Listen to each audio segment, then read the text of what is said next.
و ما به شما یاد می دهیم که چه چیزی را ندانید و کدام خاطری خوشتر است. خواب دیدن این طوری که شما خواب می بینید اصلا به صلاحتان نیست.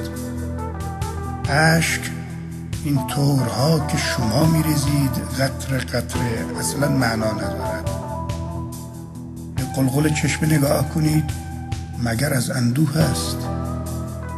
و ما به شما یاد می دهیم که چه رؤیاهایی چه زمانهایی خوشتر است. در صورت مردودی البته چاره نیست، به جهنم نیز می روید. پایان تنفس، به سلول هایتان برگردید.